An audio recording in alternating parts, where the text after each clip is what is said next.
make ripples where you can. And that might be you are a manager and you are going to learn about how to be a more ethical manager that integrates mental health into your workplace, and you're going to fight for your employees to your bosses who might right? Like that's a thing that you can do that is not public facing, but it'll have a big impact on the people you have power over, right?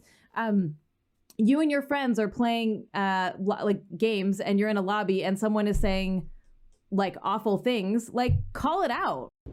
How about no, you crazy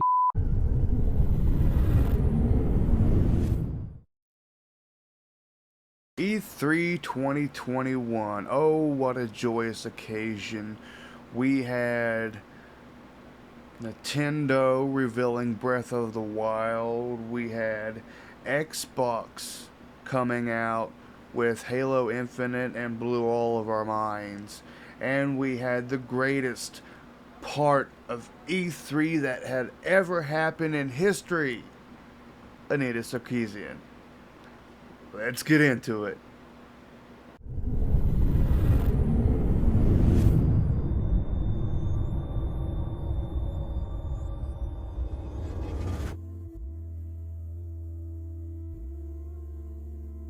Hi everyone, my name is Christian Holub. I'm a writer at Entertainment Weekly, and I am here to host a panel for this year's E3 about real-world game worlds, the differences and the ways they intersect.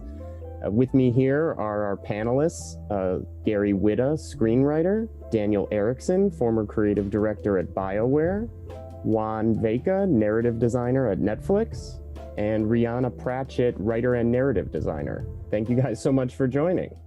Interesting fuel for this convo, and I just wanted to start out with a big basic question, which is like, how important would you say is it for video games to reflect real world events and movements? A lot has happened in the real world over the past year. I think we can all agree. My sense is that, it was all about escapism, but yeah, how would you guys kind of generally talk about the importance of making games that reflect aspects of the real world, especially as our real world is changing? Should real world events be reflected in video games? The answer is no. No real world events, no real world movements. You answered it yourself. Video games are an escape. So the answer is no. On to the next one.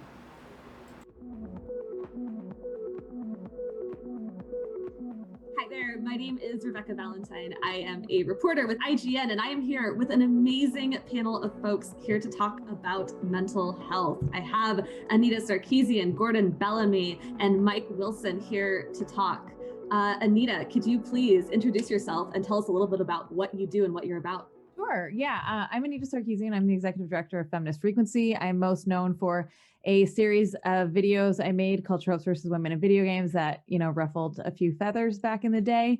And currently, we, as my nonprofit, we are running the Games and Online Harassment Hotline, which is a emotional support, text-based resource for folks who make and play games. Awesome. Thanks, Anita. Gordon, how about you? Same question. Hey, Tell us who you are and what you're about. Well, I'm Gordon Bellamy. I'm a professor at USC Games. I also lead the gay gaming professionals for the world. And I'm a lifer. I'm all in for games. That's why I'm here. Awesome. And Mike, how about you? I've been in the industry for a very long time, similar to Gordon. And I work mostly on the publishing side of things, working with independent developers, most recently with Devolver Digital and Good Shepherd, a couple of all indie labels. And in the past few years, I've gotten involved with TakeThis.org and just anytime somebody wants to talk about mental health in games, I volunteer because I think it's a pretty important issue. And I think games can be really useful for improving mental health. So I was thinking about earlier, I think, Gordon, you asked a question about like getting more specific about what we do with some things. And I was thinking about how I work with a lot of developers, and we're actually at Feminist Frequency working on a training for managers and and leaders in the games industry to understand gender-based harm better in their workplace. And I think a lot about like what it means to be a manager and a leader in these spaces. And I like it really does come from us in a lot of ways. So like Mike, what you're talking about of like, okay, well, the leadership of Devolver has to allow space for and teach and bring that kindness in to make sure that everyone is doing that, right? And I was thinking about how like part of, again, we talk about crunch a lot in games, right? It's an issue. It's an important thing to talk about, but there's also lots of other ways of like toxicity happens in game communities. Here's the thing: is the issues around mental health in games are not like limited to individual issues, right? Many of them are rooted in systemic structures and systemic issues. So like the fact that we have these really toxic workplaces that encourage and support and actually force crunch culture is a huge piece of mental health concern, right? What I'm trying to say is we can't ask our employees to like be mindful of their mental health and to rest when they need it if we're not also willing to allow a lower output.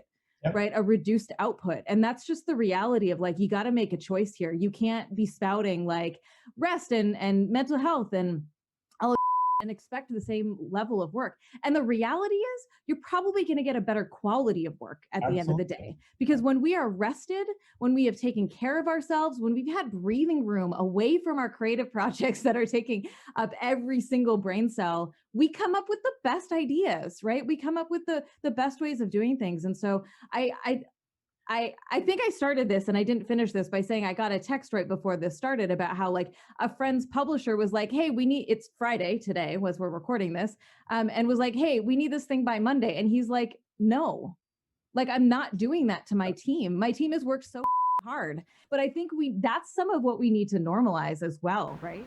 Now I'm going to play devil's advocate here. I 110% agree with Anita. I never thought in my life I would say that, but I 110% agree with Anita Sarkeesian here. But me agreeing with her does not last, and you'll see. Let's continue. Example, the same what Anita was saying, demonstrate the behavior that you want to see out of other people, right? And do call them out in a respectful way.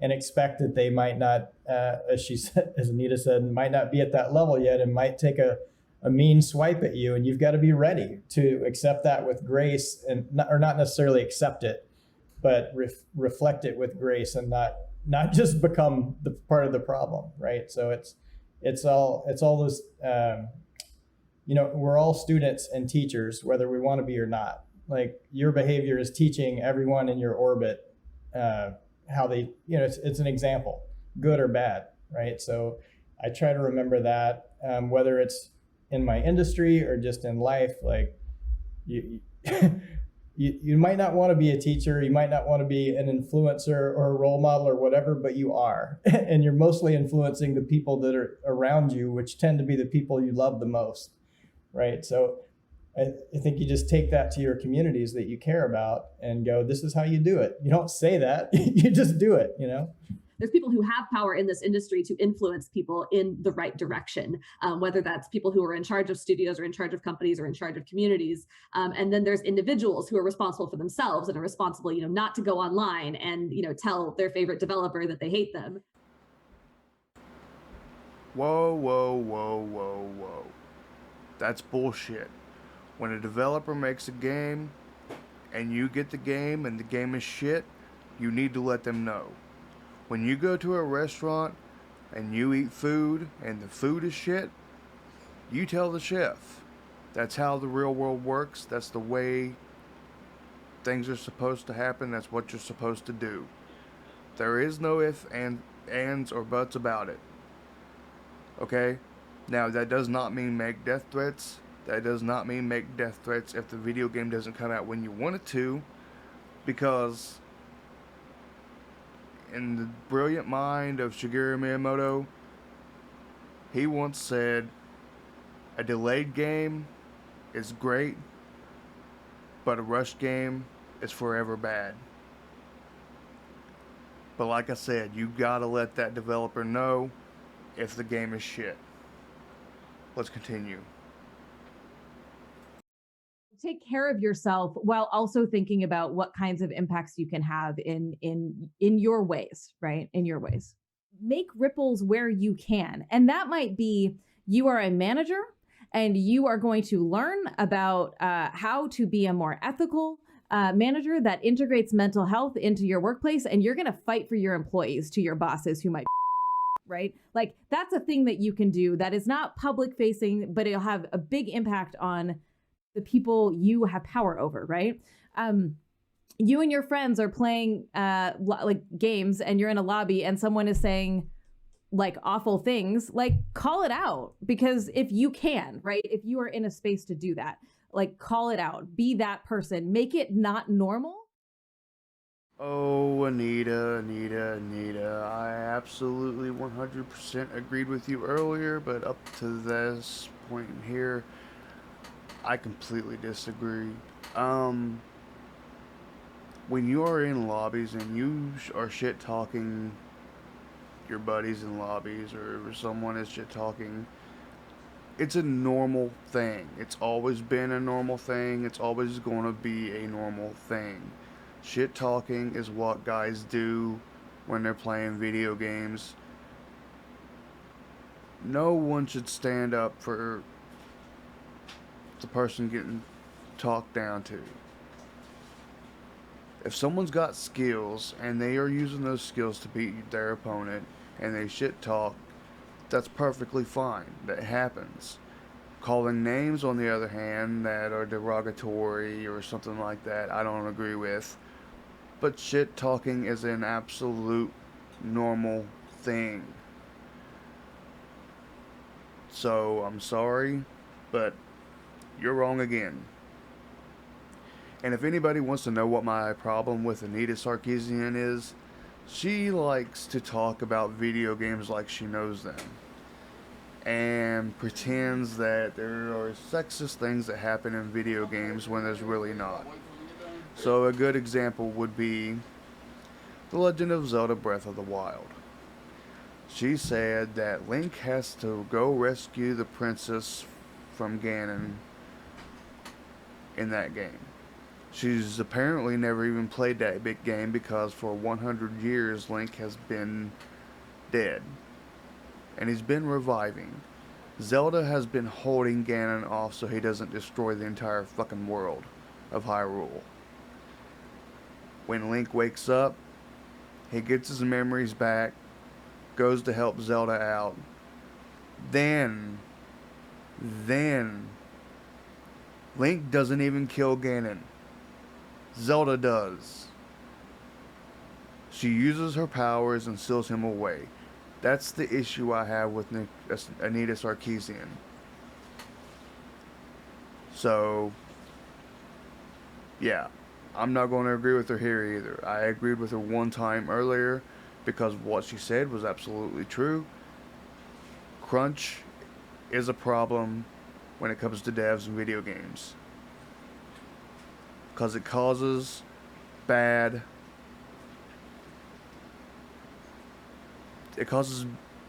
code, it causes all kinds of glitches, graphical issues, all kinds of things that happen in video games because the devs are crunched so bad. They can't take their time. Other than that, I still don't agree with Anita Sarkeesian, and I don't think I ever will. That's the end of this video. I hope you all enjoyed. Have a great day, everyone. Bye.